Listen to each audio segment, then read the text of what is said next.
It is always a pleasure having a catch up with Alex Vann. We need to do it in real life at some point because we've only spoke virtually since probably lockdown and before. Let's talk about Lift then, which is the band I was in the 90s. I know I Uh, was there. I was there. I was I the, didn't want to say, I almost a groupie, but you came into the Radio Wall studios then, and I think did we even get a live track out of you back then? I think we did, didn't we? I'm sure we did. I'm sure we did. Yeah. And whenever we talk about Lyft, I mention the CD that I had, which told me I had to return it to your home address. And I think have I ever given you that back, or have I just shown it to you? Was it this one? Lyft Force. Well, it was. This was the pre-pressing copy that I had, which Ah, was you touted around various broadcasting establishments at the time. no, you were honoured. Yeah, and I do have a copy of the real thing when it was made into a wonderful CD. And very often these days, people use CDs as coasters. Don't do it. There is some quality work on there, which is exactly what we've got here. Well, it's a funny story because obviously we were around in the late 90s, as you know, and Hmm. then sort of went until 2003 officially because we sort of got together again to finish off some music that hadn't got quite finished. So I'll say like 97 to 2003, really, we were sort of active. And then after that, we all went our separate ways, and I've been in different bands, as you know, and solo and Hmm. duets and all sorts. I've Brilliant. interviewed every iteration, I think, haven't I? You sure have. Yeah. I think you have, yeah.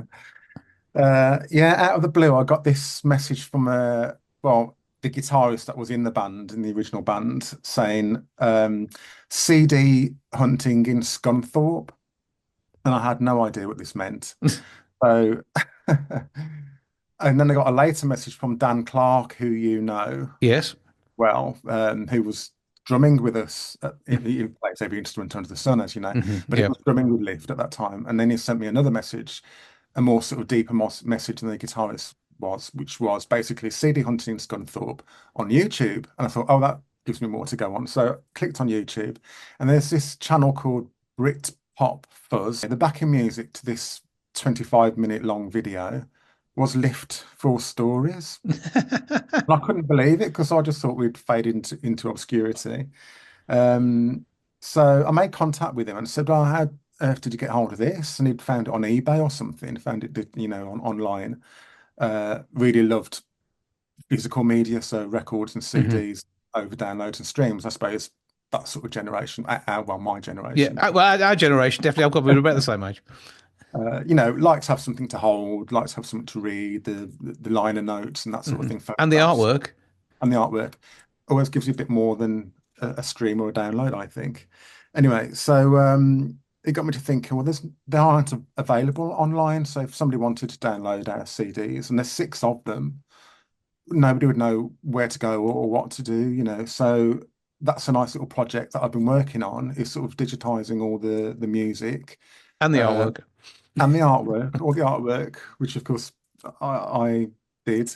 Um, so all the graphics for them is uploaded as well. So you can go to my Bandcamp site and download all the CDs and all the audio and all the lyrics, and all the artwork as well.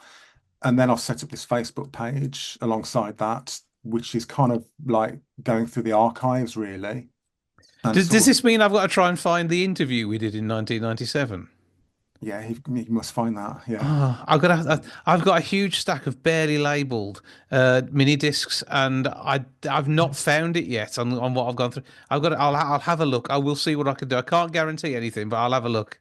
Have a look, yeah. So we'd like to build up this sort of archive really of the music and the artwork, newsletters that we did as well. We used to do these funny little newsletters. We pretended they were sponsored by Ginsters. I have no idea why.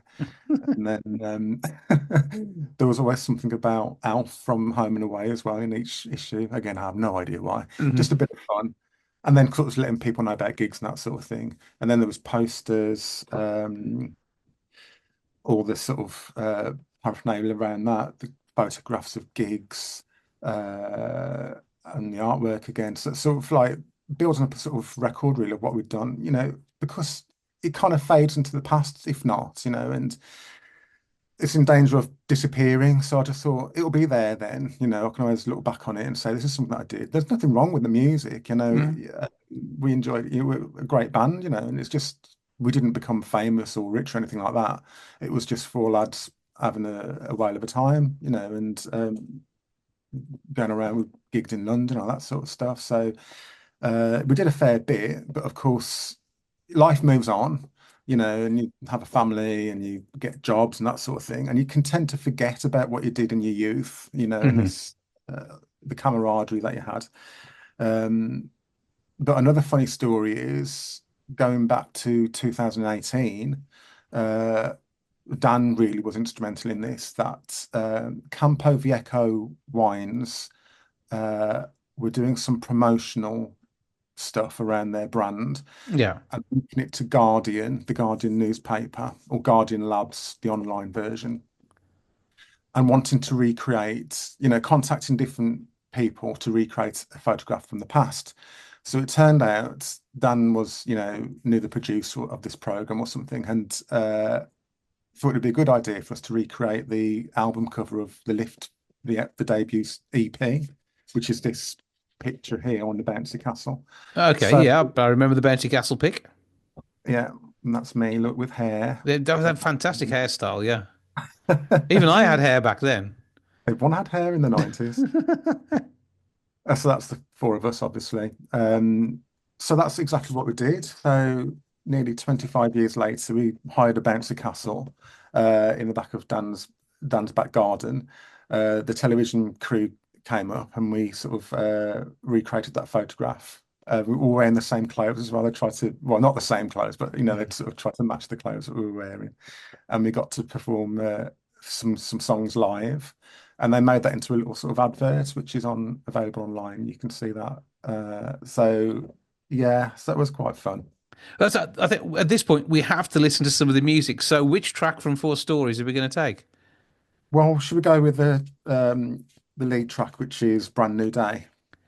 That is my favourite on there, to be fair. So we'll do that. This is Four Stories, Brand New Day, Lift. That's what you need to know. Look on Bandcamp. You'll enjoy it there too.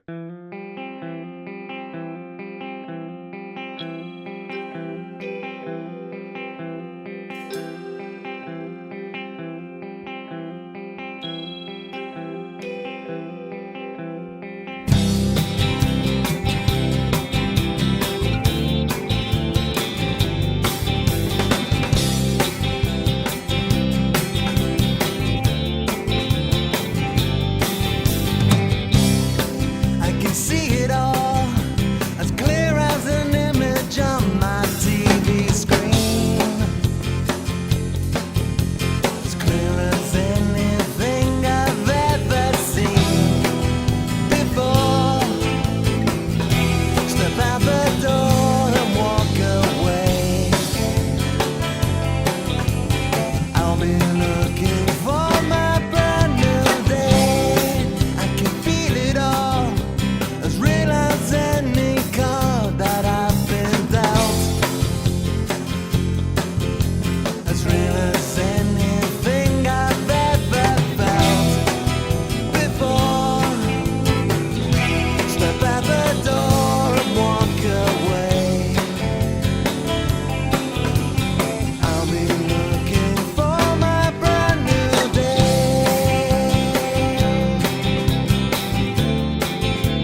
So, Alex, I mean, that was absolutely fantastic. That reminds us of our happy days back in the day.